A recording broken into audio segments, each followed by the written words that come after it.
Radoša, pacelāta, bet vienlaikus nedaudz skumji noskaņa valdīja Eiropas sociālā fonda projekta atbalsts izglītojamo individuālo kompetenci attīstībai noslēguma konferencē, talantu iespējošana, resursu izaugsmē vai meklēt talantu sevī. Šodien ir noslēguma konference, kuras ietvaros mēs atskatāmies uz 7 gados paveikto, mēģinām aktualizēt labākās pieredzes, kuras skolas ir ieguvušas projekta īstenošanas laikā. Ir nedaudz skumji, ka projekts noslēdzās, un ir ārkārtīgi liels prieks par paveikto, milzīga gandarījuma sajūta un pateicības vārdi visiem projektā iesaistītajiem, sākot ar skolu pedagogiem, skolu koordinatoriem, skolu vadībai, interešu izglītības iestādēm. Protams, ka arī departamenta projekta komandai, jo projekts tiešām bija izaicinājumiem pilns, bet tikai kopā mēs varam radīt ko vērtīgu, paliekošu un, protams, ka skumji, bet mēs ceram, ka šī projekta gūtā pieredze noteikti radīs kādu turpinājumu jaunos projektos. Visus projekta iegūmus nav iespējams uzskaitīt. Tā nav tikai laba pieredze. Vairākas projekta aktivitātes noteikti tiks realizētas arī turpmāk. Projekts bija pilns izaicinājumiem. Ir ļoti daudz veiksmes stāsti, ir gandarījums par paveikto, ir gandarījums, ka tiešām šajā projektā piedalījās liels gan skolu, gan skolēnu, gan pedagogu skaits. Ir daudzas lietas, kas no šī projekta tiks īstenotas arī turpmāk. Šis projekts bija viens no pirmajiem, kas lielu akcentu lika uz pedagogu palīgiem. Un jāsaka tā, ka pedagogu palīga loma pieaug gan darbā ar talantīgiem bērniem, gan darbā ar bērniem ar speciālām vajadzībām.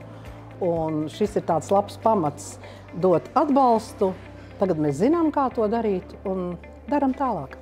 Konferencē izskanējušie pieredzes stāsti bija ļoti iedvesmojoši. Projekta aktivitātes tika realizētas visdažādākajās formās, un katra no tām sniegus iedvesmu skolotājiem un ieguldījumu bērnu attīstībā. Es domāju, ir iziets brīnišķīgs etaps. Mēs centāmies izmantot visus piedāvājumus, kas ir.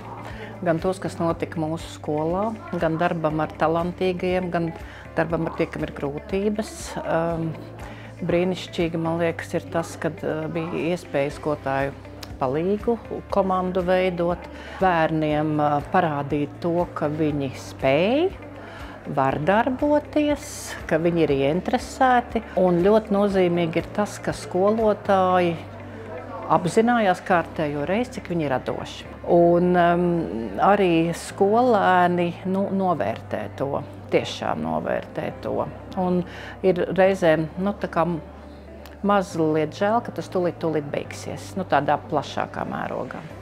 Projekta realizācija noritēs tiešām veiksmīgi, un daudzajos gados gūtā pieredze noteikti nekur nepazudīs. Un šī ir tā reize, kad visiem ir prieks par paveikto un ļoti pozitīvs skats nākotnē. Skatoties no šodienas skatu punkta, mums ir milzīgs prieks par sasniegtajiem rezultātiem.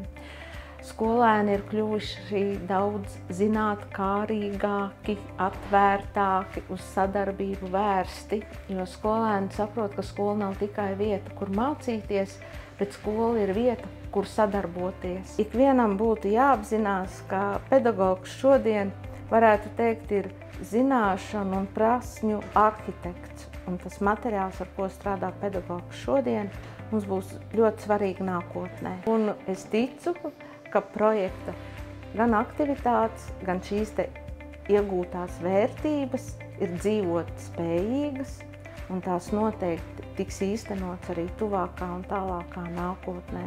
Un ik viens mēs esam līdzatbildīgi, lai tas notiktu pozitīvā, uz skolēnu vērstā mācību vidē.